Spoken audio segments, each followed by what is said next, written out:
बिस्मिल्लाहिर्रहमानिर्रहीम अल्हम्दुलिल्लाहि रब्बिल आलमीन वस्सलातु वस्सलामु अला रसूलिल करीम रब्बि इश्रह ली सदरी व यस्सिर ली अमरी वहलुल उक़दतम मिन लिसानी यफ़क़हू क़ौली। लास्ट टर्न पे जो टॉपिक शुरू किया था वो था share of child to be born. तो इस बुक से हम डिस्कशन कर रहे हैं और इसमें एक क्वेश्चन डिस्कशन कर लिया गया था। इसमें तकरीबन 7 क्वेश्चन हैं जो आने वाली बुक में है। उसमें से क्वेश्चन नंबर 4 और डिस्कशन करेंगे आज, उसके बाद फिर नेक्स्ट बुक पे चले जाएंगे। क्वेश्चन नंबर 4 में जो डिसीड पर्सन है वो मुशीर है। तो मुशीर ने अपने पीछे जिन वारिसीन को छोड़ा है उसमें उसने अपनी माँ को छोड़ा है, रियल सिस्टर को छोड़ा है और एक नेफ्यू को छोड़ा है, भतीजे को छोड़ा है। और इस केस में जो मदर है वो प्रेग्नेंट है। पहले वाले केस में वाइफ प्रेग्नेंट थी। तो इसका सॉल्यूशन ऑलरेडी लिखा हुआ है। सारी चीज़ें हमें पहले से हम पढ़ चुके हैं, कौन किस कैटेगरी में लाई करता है। तो यहाँ पे बड़ा क्वेश्चन है, उसको एक्सप्लोर कर दिया गया है कि on the death of the मुशीर his mother was pregnant and he also left behind one real sister and one nephew. How many inheritance how inheritance will be distributed among the present heirs जो मौजूद है, and how many shares will be save remain saved till the birth of the CVB and मतलब child to be born. तो case 1 में यहाँ पे discussion करेंगे कि जो आने वाली जो औलाद है, चूंकि माँ प्रेगनेंसी में है तो मरने वाले का या तो रियल ब्रदर आ सकता है या रियल सिस्टर आ सकती है। तो पहली कंडीशन हम लिख के चल रहे हैं कि लिस्ट ऑफ द इनहेरिटर्स के अंदर कि माँ मौजूद है और माँ जो है हमेशा मदर जो है जेड एफ यानी प्राइमरी ईयर्स होती है, जबल फ्रूज होती है। यहाँ पे औलाद नहीं है तो माँ का जो शेयर था वो 1/3 होना चाहिए था। औलाद नहीं है तो माँ का हिस्सा 1/3 होना चाहिए सूरह निसा के अकॉर्डिंग आयत नंबर 11 में। लेकिन उसी आयत में लिखा हुआ है कि अगर मरने वाले के भाई बहन मौजूद हों यानी जमा हो जाएं दो या दो से ज्यादा, तो माँ का हिस्सा फिर ये कैंसिल होके 1/6 पे चेंज हो जाएगा। तो इसलिए यहाँ पे मदर का हिस्सा 1/6 हो गया due to real brother and sister, चूंकि 2 हो गए। अगर एक ही होता ब्रदर या एक ही सिस्टर होती, चाहे वो पैटर्नल होती चाहे वो मैटरनल होती, या मैटरनल ब्रदर या मैटरनल पैटर्नल ब्रदर होता, यानी जो 6 आपके पास पेयर ग्रुप हो गए, real brother real sister, paternal brother paternal sister, maternal brother maternal sister. तो जब कभी भी इनमें से दो या दो से ज्यादा हो जाएं, चाहे बहनें या भाई या दोनों मिक्स होकर, तो माँ का हिस्सा 1/6 हो जाता है। दैट्स वाई माँ का हिस्सा 1/6 हो गया। रियल सिस्टर पहले से मौजूद है। आने वाले बच्चे को जो है चाइल्ड टू बी बॉर्न, उसको हम तस्लीम कर रहे हैं कि वो रियल ब्रदर होगा, उसके आगे सीवीबी लिख दिया गया। तो जब कभी भी रियल ब्रदर और रियल सिस्टर, पैटर्नल ब्रदर और पैटर्नल सिस्टर, या बेटा और बेटी, पोता और पोती एग्जिस्ट करेंगे, तो वो असबा बी गरी की कैटेगरी में आएंगे। यानी उनको रेसिड्यू से जबिल फ्रूज को बांटने के बाद, यानी प्राइमरी ईयर्स को बांटने के बाद जो बचेगा रेसिड्यू, उसके अंदर फिर 2:1 का रेशियो मिलता है। अब यहाँ पर नेफ्यू भी है, भतीजा भी है। तो जो असबा हैं, असबा के अंदर असबा भी नफसी हैं, असबा भी गैरी हैं, असबा मा गैरी हैं। तो यहाँ पर रियल ब्रदर मौजूद है जो कि पहली कैटेगरी में आता है, और जो भतीजा है वो उसके बाद आता है। तो ये जो कैटेगरी है, अगर हम यहाँ जाके देखते हैं,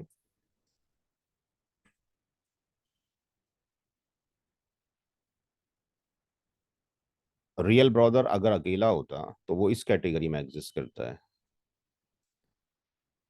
C3 के अंदर, कैटेगरी नंबर 3 के अंदर। और जो भतीजा आ रहा है आपके पास वो फिर रियल ब्रदर का जो सन आ रहा है वो नीचे आ रहा है आपके पास। तो चूंकि ये पहले एग्जिस्ट करता है, दैट्स वाई आपके पास नीचे वाले आपके पास जो होंगे वो कैंसिल हो जाएंगे। तो यहाँ पे असबा बी जो नफसी है वो कैंसिल हो गया ड्यू टू किसकी वजह से, रियल ब्रदर की वजह से इसको शेयर नहीं जाएगा। यानी जो रेसिड्यू होगा, यानी जो 5/6 आएगा नीचे, वो उसको मिल जाएगा। तो यहाँ पर total share of Z F में केवल माँ है, तो माँ को 1/6 दे दिया गया। और स्टेप नंबर 3 में शेयर ऑफ असबा बिगरी के अंदर जो रियल ब्रदर और रियल सिस्टर के लिए जो शेयर है, यानी जो रियल ब्रदर है वो CBB है, चाइल्ड टू बी बॉर्न, तो उसके लिए कितना बचता है, 5/6 बचता है। तो रियल ब्रदर और रियल सिस्टर के बीच में जो रेशियो है सूरा निसा की आयत नंबर 176 में, वो 2:1 का ये मौजूद है। उनके एडिशन ऑफ रेशियोज क्या हो जाएंगे, 3 हो जाएंगे। अब यहाँ से रियल ब्रदर का जब हिस्सा निकालेंगे तो आर का मतलब हो गया जो कि रेसिड्यू है, यानी 5/6। और addition of ratios of real brother and real sister, यानी 5/6 के 3 डिवीजन किए जाएंगे और उसके 2 हिस्से, चूंकि रियल ब्रदर की जो निस्बत है, जो रेशियो 2 है, उसको 2 दे दिए जाएंगे। तो यहाँ अगर सिंप्लीफाई करते हैं, ये 3 टाइम्स कट जाएगा, 3 से 3 की मल्टीप्लाई ये 9 आ जाएगा, ऊपर से 5 आ गया, तो रियल ब्रदर को 5/9 मिल गया। अब नीचे आते हैं शेयर ऑफ रियल सिस्टर का। तो आर की वैल्यू तो वही रहेगी, रेशियो ऑफ जो रियल सिस्टर है, निस्बत जो है बहन की, वो 1 है, और उनकी निस्बतों का जो 3 है, तो यहाँ कोई कट नहीं होगा, इसलिए मल्टीप्लाई कर दिया गया, ये 18 आ गया, ये 5/18 आ गया। अब पहली जो केस थी जिसमें हमने चाइल्ड टू बी बॉर्न को रियल ब्रदर तस्लीम किया था, उसमें स्टेप नंबर 4 में जो टोटल जो शेयर है ऑल इनहेरिटर्स का, वो हम देखेंगे। तो टोटल शेयर ऑफ ऑल जो इनहेरिटर्स है, इसके अंदर माँ का शेयर तो पहले से ही 1/6 था, क्योंकि ये 2 लोग एग्जिस्ट कर गए। रियल ब्रदर का आपने ये निकाला और रियल सिस्टर का ये निकाला, इन सब का जो आपने एलसीएम लिया वो 18 हो गया। तो 6 से जो 18 है 3 टाइम्स डिवाइड हो गया, 19 9 से 18 2 टाइम्स डिवाइड हुआ, 2 की मल्टीप्लाई 5 से कर दिया तो ये 10 आ गया। और यहाँ पे 18 है तो ये 1 टाइम्स डिवाइड होगा, ये 5 आ गया। यानी केस नंबर 1 में पूरी जो प्रॉपर्टी है उसके 18 डिवीजन किए जाएंगे। तो 18 डिवीजन में से 3 जो डिवीजन है वो माँ को चले जाएंगे, 10 जो है वो रियल ब्रदर जो CBB है, चाइल्ड टू बी बॉर्न, और 5 जो है रियल सिस्टर को चले जाएंगे। इसके बाद केस नंबर 2 में हम ये डिस्कशन करेंगे कि आने वाली जो है, क्योंकि माँ प्रेगनेंसी में है, तो वो रियल सिस्टर आ सकती है। तो अब इस केस में माँ का हिस्सा तो 1/6 ही होगा, चाहे 2 रियल ब्रदर हो जाएं या 2 रियल सिस्टर हो जाएं। तो उसका 1/6 हो गया due to the 2 real sisters. एक सिस्टर पहले से है, एक CBB child to be born में है। तो जब कभी भी 2 आपके पास रियल सिस्टर हो गई, सूरह निसा की आयत नंबर 176, तो उनका हिस्सा 2/3 हो गया। 2/3 में वो बराबर की शरीक होंगी। तो यहाँ लिख दिया गया कि इक्वल डिस्ट्रीब्यूशन कर दिया जाएगा between 2 real sisters, therefore share of each will be 2/3 को 1/2 से मल्टीप्लाई कर दिया गया, तो ये 1/3 यहाँ पर हर एक सिस्टर का आ गया, जो कि रियल सिस्टर है आने वाली और जो एग्जिस्ट करती है।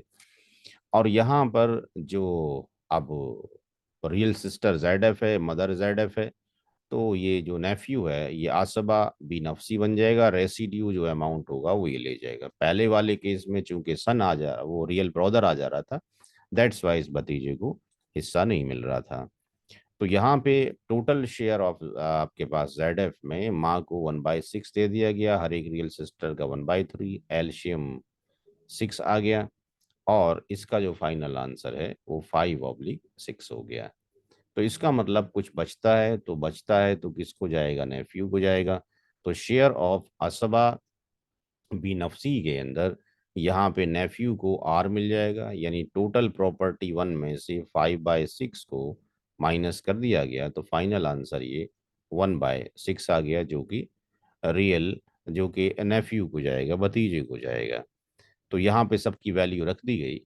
स्टेप नंबर 4 में नेफ्यू का 1/6 आया, ये पहले से आपके पास कैलकुलेटेड थे, तो 6/6 हो गया। यानी केस 2 कंसीडर करते हैं, आने वाली जो औलाद है, चाइल्ड टू बी बॉर्न, यानी जो रियल सिस्टर आ रही है, उस केस के अंदर टोटल जो डिवीजन है प्रॉपर्टी के 6 किए जाएंगे। एक हिस्सा जो है माँ को जा रहा है, और दो हिस्से रियल सिस्टर को जा रहे हैं, और दो हिस्से दूसरी रियल सिस्टर को जा रहे हैं, और एक जा रहा होगा किसको, नेफ्यू को जा रहा होगा। यहाँ पे शायद लिखना भूल गए, हाँ हाँ, यहाँ पर एक हिस्सा उसको जाएगा। ये वन जो पार्ट है, जो वन पार्ट है, ये विल गो टू आपके पास नेफ्यू को चला जाएगा। तो यहाँ पर दोनों कंडीशंस जब निकाली गई, तो बोथ दी कंडीशन में हमने देखा कि केस वन में जब वो चाइल्ड टू बी जो बॉर्न है रियल ब्रदर कंसीडर करते हैं, तो 18 हिस्से होते हैं, और child to be born real sister consider करते हैं तो 6 हिस्से बनते हैं। तो ये अलग अलग हो गए। तो अब वो पहले इनका कॉमन नंबर कैलकुलेट करना पड़ेगा। तो हम उसके लिए हम क्या करेंगे कि इन दोनों का रेशियो हम निकाल लेंगे दोनों सॉल्यूशंस के लिए। तो केस वन और केस टू का जो रेशियो निकालेंगे, तो हम देखेंगे कि 18 और जो 6 हैं वो डिविजिबल हैं किसके थ्रू, 6 के थ्रू। तो इनका रेशियो 3:1 आ जाएगा। तो इनकी क्रॉस मल्टीप्लाई कर देंगे इस तरीके से। तो यहाँ पर केस वन के शेयर भी हमने 18 कर लिए, और केस टू के शेयर भी हमने 18 कर लिए। तो इसका मतलब ये हो गया कि हम अब इंडिविजुअल शेयर को, जहाँ पे 18 आया था केस वन में, उसको 1 से मल्टीप्लाई करेंगे, और इंडिविजुअल शेयर जो केस टू में उसको 3 से मल्टीप्लाई करेंगे। तो यहाँ पे हमने लिख दिया कि it means we have to multiply individual inheritors share by 1 case one में, और बाय 3 इन केस टू में।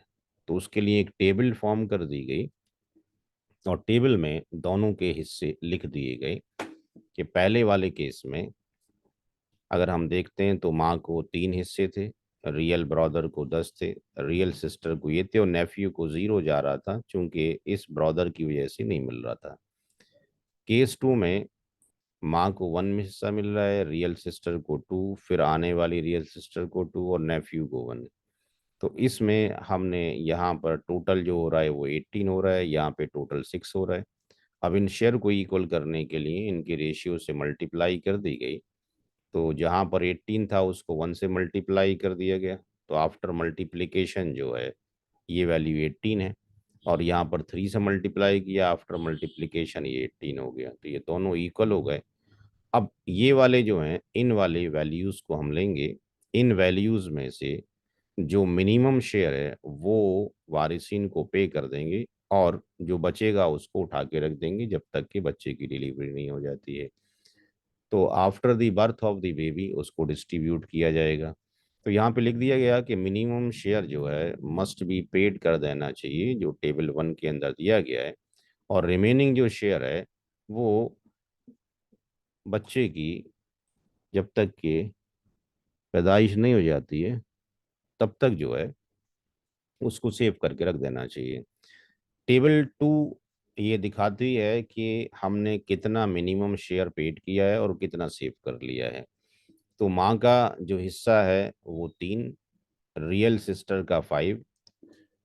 ये क्यों किया, क्योंकि दोनों टेबल में अगर हम देखते हैं तो यहाँ पे माँ का हिस्सा तो दोनों केस में 3 ही आ रहा है, लेकिन रियल सिस्टर का जो हिस्सा जो प्रेजेंट है सिस्टर है उसके 5 आ रहे हैं, यहाँ पे 6 आ रहे हैं। तो इसका मतलब ये है कि हम उसको क्या करें कि रियल सिस्टर को 5 दे दें, माँ को 3 दे दें, और नेफ्यू को कुछ ना दें, यानी 0 रखें उसका। तो जो 18 शेयर्स हैं टोटल, उनमें से केवल 8 शेयर हमने जो है 8 शेयर जो है पेड कर दिए बच्चे की पैदाइश से पहले, और सेव करके रख लिया। टोटल हमारे पास 18 थे, उसमें से 8 माइनस कर दिया, यानी 10 शेयर को बचा के रख लिया गया। उसके बाद हमने कैसे डिस्ट्रीब्यूशन करना है उन 10 शेयर का, तो distribution of the total shaped share, यानी जो कि 10 शेयर हैं उसको कैसे डिस्ट्रीब्यूट करेंगे। तो यहाँ पे लेट सपोज न्यू जो बॉर्न बेबी है अगर वो रियल ब्रदर हो, तो टेबल 1 और केस 1 के अकॉर्डिंग जो न्यू बॉर्न बेबी है यानी जो रियल ब्रदर है उसके जो हिस्से हैं वो कितने, 10 हैं। एक बार जाके देख लीजिए टेबल 1 के अकॉर्डिंग और केस 1 के अकॉर्डिंग। टेबल 1 के अकॉर्डिंग और केस 1 के अकॉर्डिंग अगर ये पैदा हुआ तो जो 10 शेयर बचा के रखे हैं वो इसी को चले जाएंगे, यानी माँ को उस केस में कुछ नहीं जाएगा, और रियल सिस्टर को कुछ नहीं जाएगा, और नेफ्यू कुछ नहीं जाएगा। तो यहाँ पर बताया गया कि टोटल हिस्से 10 हैं, और अकॉर्डिंग टू टेबल 2 जो सेफ्ड शेयर बचा के रखा गया आने वाले बच्चे के लिए वो 10 है। तो यहाँ पर आंसर दिया गया कि जो 10 हिस्से हैं वो किस तरीके से डिस्ट्रीब्यूट किए जाएंगे। आने वाला जो न्यू बॉर्न है उसको 10 हिस्से दे दिए जाएंगे, माँ को 0 पे किया जाएगा चूंकि ऑलरेडी 3 शेयर दिए जा चुके हैं, रियल सिस्टर को भी 0 देंगे चूंकि ऑलरेडी 5 पे कर चुके हैं, और नेफ्यू का 0 है, यानी 10 के 10 जो है रियल ब्रदर को चले जाएंगे। लेकिन अगर औलाद होती है आपके पास रियल सिस्टर, तो इस केस में रियल सिस्टर को जो टेबल 1 और केस 2 के अंदर है वो आने वाली औलाद को रियल सिस्टर को कितना हिस्सा जा रहा है वो हम टेबल 1 से में देखते हैं कि वो जो रियल सिस्टर है उसको शेयर कितना मिल रहा है, 6 जो एग्जिस्ट करती है, और आने वाली को भी 6 मिलेगा। तो आने वाली को ये 6 दे दिया जाएगा 10 में से। अब बाकी किसको जाएगा, तो रियल माँ को तो 3 हम दे चुके हैं ऑलरेडी, उसको कुछ नहीं जाएगा, लेकिन रियल सिस्टर को हमने चूंकि 5 दिया था, एक इसके अंदर एडिशन कर दिया जाएगा, इसलिए 6 हो जाएंगे, और जो बचेगा वो नेफ्यू ले जाएगा। तो यहाँ पर जो बताया गया कंडीशन 2 में कि अगर वो लड़की पैदा होती है यानी रियल सिस्टर, तो टेबल 2 के अकॉर्डिंग जो 10 शेयर्स हैं उन 10 शेयर्स को किस तरह से डिस्ट्रीब्यूट किया जाएगा। न्यू बॉर्न रियल सिस्टर को 6 दे दिए जाएंगे, जो पहले से सिस्टर मौजूद है उसको 5 दिए जा चुके हैं तो केवल एक दिया जाएगा, माँ को 3 ही मिलने थे तो उसको 0 देंगे, और नेफ्यू को 3 दे देंगे, तो 6 और एक 7 और 3 ये 10 हो जाएगा। तो जो फाइनल आंसर है यहाँ पर जो समरी है वो ये निकल कर आती है कि टोटल जो इनहेरिटेंस है वो 18 पार्ट में डिवाइड की जाएगी, और पेड कर दिया जाएगा before birth of CBB child to be born. 3 हिस्से माँ को जाएंगे और 5 हिस्से रियल सिस्टर को चले जाएंगे। 10 जो शेयर्स हैं वो सेव करके रख लिए जाएंगे। अगर रियल ब्रदर पैदा होता है तो पेड कर दिया जाएगा 10 के 10 शेयर उस रियल ब्रदर को, और अगर ऐसा होता है कि रियल सिस्टर पैदा होती है तो 6 शेयर जाएंगे न्यू बॉर्न को यानी रियल सिस्टर को, एक जाएगा जो सिस्टर पहले से प्रेजेंट थी, और 3 चले जाएंगे नेफ्यू को। तो सब ये प्रैक्टिस के ऊपर है, नया कुछ भी नहीं किया गया है। 2 केस बना दिए गए हैं, और फिर उनको अलग अलग शेयर थे तो उनका कॉमन शेयर करने के लिए वो कॉन्सेप्ट लिया गया ताकि उनके रेशियो निकाल के मल्टीप्लाई कर दिया जाए। मुझे कुछ सवाल है इस पर जो है जो आज हल किया गया उस पर, अच्छा, तो ठीक है। मैं इस पर कुछ अगर हुक्म हो तो मैं बात करूं। जी जी बिल्कुल कर लें।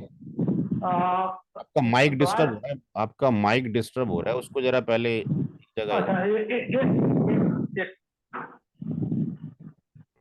माइक नहीं हिलना चाहिए। हाँ, अब ठीक हो गया होगा, पंखा चल रहा है। हाँ तो पंखा पंखा पंखा की आवाज वजह से डिस्टर्ब था। अब आवाज साफ आ रही है ना? अभी साफ आ रही, बोले। जी। मैं ये कहना चाहता था कि जो एग्जाम्पल इसमें लिया गया उस एग्जाम्पल में तो पहले से रियल ब्रदर मौजूद नहीं है। पहले पहले से से रियल पहले से रियल रियल सिस्टर मौजूद है, रियल ब्रदर मौजूद नहीं है। जो सवाल है हाँ ओरिजिनल, ठीक है ना? तो लेकिन एक जो है सो भतीजा मौजूद है, निफ्यू मौजूद। हाँ जी। तो जाहिर बात है कि वो भतीजा जो है, जो मरने वाले का जो भतीजा है, वो हम्म, कोई और रियल ब्रदर का बेटा है। अभी तो ये पैदा होने के लिए बाकी है, बेटा होगा या बेटी जी। होगा, बहन या पहले, भाई जो होगा। हाँ, तो दो ऐसे मान तो के चल रहे कि दो रियल ब्रदर थे, जिसमें से हाँ एक पहले ही मर चुका है और एक अब हाँ, मरा है, और उसका जो बेटा है ये नेफ्यू हो गया इसके लिए, दूसरे मरने ओके वाले। ओके। तो ये जो है उसको जब महरूम किया जा रहा है हिस्सा से, भांजे को, भतीजे को, ये कह करके कि एक औलाद जो पैदा होने वाली है वो जो है तो रियल ब्रदर हो सकता है, समझा रियल ना। ब्रदर हो सकता, जी जी। तो रियल ब्रदर उसका तो हो सकता है, लेकिन वो उसका जो जो निफ्यू है उसका बाप तो नहीं हो सकता है। तो अपने चचा के, अपने बाप के मौजूदगी में, मेरा सवाल समझा जाए, जी जी। अपने बाप के गैर मौजूदगी में एक बेटा जो है सो महरूम हो रहा है, ये कह करके कि तुम्हारा चाचा मौजूद है, समझा ना। तो ये जरा सा ऑकवर्ड लगता है। अब इस पर कुछ कहना चाहें तो कहिए, ये आज का सवाल है। मतलब मुशीर, आप ये कहना चाहते हैं कि यहाँ पर जो मुशीर है, अब मुशीर के हाँ साथ में एक अगर हम अमजद और ले लें, हाँ या लेट से आमिर और ले लें, हाँ तो आमिर की डेथ तो पहले हो चुकी है, हाँ, और ये जो है आपके पास ये आमिर का सन है, हम्म ये जो आपके हम्म, पास नेफ्यू है, ये आपके पास आमिर का सन है, जी ठीक है ना, जी, ये आपके पास आमिर से बिलोंग करता है। तो अब ये हम्म एग्जिस्ट करता नहीं है रियल ब्रदर। अगर हम्म रियल ब्रदर एग्जिस्ट करता, तो मुशीर की जो प्रॉपर्टी थी, यानी इसकी जगह पर यहाँ पे क्या होना आ जाता, आमिर आ जाता, हम्म, और आमिर हिस्सा ले जाता इसमें से। अब चूंकि आमिर एग्जिस्ट नहीं करता है आपके पास, तो फिर किसको जा रहा है, वो नेफ्यू को जा रहा है। हम्म। तो इसमें क्या दिक्कत हो रही है? दिक्कत ये हो रही है कि जो निफ्यू है वो पहले ही से उसका बाप मर चुका है। ये हाँ मुशीर के मौत से पहले उसका बाप मर चुका है। जी, तो मुशीर की मौत से पहले उसका बाप मर चुका है, ठीक है। मर चुका है। तो उसका बाप चूंकि मर चुका है, इस वजह से महरूम हो, तो समझ में बात आती है कि बाप मर चुका है। हम्म ये एक बात समझ में आती है। हम्म, लेकिन ये कैसे समझा जाए कि उसका एक चाचा पैदा होगा, उसकी वजह से महरूम होगा। तो जो चाचा पैदा होने वाला है वो हो जाएगा, तो उसके पैदा होने के वजह से ये जो निफ्यू है वो महरूम हो जाएगा। अब ये कैसे समझा जाए? अब इसमें जो है अगर हम देखते हैं तो उलमा इकराम ये कहते हैं जो जिसका रिलेशन क्लोजेस्ट है पहले उसको जाएगा। तो यहाँ पे अगर हम देखते हैं, तो यहाँ पे अगर हम क्लोजनेस लेते हैं, तो यहाँ पे जो असबा बी नफसी की कैटेगरीज एग्जिस्ट करती हैं, उस कैटेगरी में बेटा, परपोता, और ये पोता और परपोता, अगर ये तीनों एग्जिस्ट करते हैं इस लाइन के अंदर, तो इसकी मौजूदगी में ये कैंसिल हो जाता और ये भी कैंसिल हो जाता अगर ये एक ही लाइन के अंदर होते तो। जब जी हम ये देखते हैं कि फादर एग्जिस्ट करता हो सन के साथ में, तो फादर कभी भी असबा नहीं बनता है। ये हम कंडीशन पढ़ चुके हैं कि फादर अगर एग्जिस्ट करता है, मदर एग्जिस्ट करती है, वाइफ एग्जिस्ट करती है, सन एग्जिस्ट करता है, डॉटर एग्जिस्ट करती है, तो फादर जो जेड एफ ही होता है, फादर जबल फ्रूज होता है, और इसको 1/6 ही मिलता है। क्योंकि यहाँ पे सन जो है आपके पास पहले दर्जे का क्या है, असबा है। तो वालिद सन की मौजूदगी में फादर क्या नहीं हो सकता, असबा नहीं हो सकता। तो यहाँ पे फादर, अगर ये सन नहीं होता, तो फादर जो है असबा भी होता और उसको बचा हुआ भी मिलता। इसी तरीके से यहाँ पे फादर की मौजूदगी में इसको नहीं जाएगा और इसको नहीं जाएगा। अब इसी तरीके से अब ये एक रो तो ऐसे चल रही है, और एक रो ऐसे चल रही है, दो रो चल रही है। इस रो में अगर कोई एग्जिस्ट नहीं करता, तो फादर क्या बन जाता है, असबा बन जाता है। यहां कोई एग्जिस्ट नहीं करता, तो रियल ब्रदर क्या होता है, ये असबा बन जाता है। अब ना रियल ब्रदर है, ना पैटर्नल ब्रदर है, तो रियल ब्रदर की औलाद एग्जिस्ट करती है। अब जो आ रहा है वो कौन आ रहा है, वो ये आ रहा है, और जो एग्जिस्ट करता है वो ये है। तो दैट्स वाई ये ज्यादा क्लोजेस्ट हो गया, इसको ये डिस्कार्ड हो जाएगा। उससे अब ये नहीं हो रहा कि छोटा और बड़ा नहीं हो रहा है कि साहब वो चाचा जो है बड़ा है और आने वाला छोटा है, उससे कोई फर्क नहीं पड़ रहा।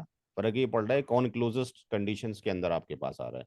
अब ये प्रीडिफाइंड किए हुए रूल्स हैं जो कि अब से नहीं, ये आप आपके पास अल अजहर यूनिवर्सिटी की किताब पढ़ेंगे, डॉक्टर मुस्तफा मुस्लिम की, वहां पे भी एग्जिस्ट करते हैं। तो इसका मतलब ये पहले से ही कैटेगराइज कर दिए गए, जो कि 1200-1300 साल पहले डिस्क्राइब कर दिया गया होगा। तो जाहिर सी बात है हम उसी को फॉलो करते पढ़ा रहे हैं आपको। ठीक है। Thank you, thank you, thank you. तो ठीक। तो इसको फॉलो थैंक कर यू। करेंगे तो समझ में आता रहेगा, अदरवाइज तो हाँ नहीं, ठीक है, ठीक। नहीं, हो सकता है मेरा सवाल जो है ऐसे ही हवा में हो। हमें नहीं उससे नहीं, ठीक ठीक है। हमें अपने सवाल पर कमेंट से कोई एतराज नहीं है। लेकिन मेरा सिर्फ इतना है ना कि हम जो किताब को पढ़ रहे हैं तो ओरिजिनली, या आपसे सुन रहे हैं, लेसन ले रहे हैं, हम्म, ओरिजिनली थिंक करने का हम कोशिश कर रहे हैं। नहीं बिल्कुल ठीक है, वहां पे अगर हम ओरिजिनली थिंक करने का कोशिश कर रहे हैं, और ठीक है, और बात सही है। और आप जो अभी जो दो लाइन खींचे ना, एक लाइन जो है तो ये था, सीधा था, और एक लाइन जो है हाँ हाँ ये वर्टिकल था, और एक हॉरिजॉन्टल। उससे बात बहुत क्लियर हुई, बस उतना ही से हमको क्लियर हो गया। Good good. बस वो उतने ही से क्लियर हो गया, वो लाइन से हमको समझ में आ गया, किताब से कहाँ चलिए, होगा। ठीक है, ओके, और थैंक और यू। और किसी का कोई क्वेश्चन? Satisfied, satisfied. अब आपके कोई और हैं रेगुलर कोर्स, तो वो कर लीजिए। मुझे लास्ट में थोड़ा सा मौका चाहिए। हाँ नहीं, बस ये आज का तो ये खत्म कर लिया, क्योंकि एक ही सवाल काफी है समझने के लिए। ठीक है। अगली बार जो हम शुरू करेंगे ये वाला चैप्टर तो हम फिनिश कर देंगे।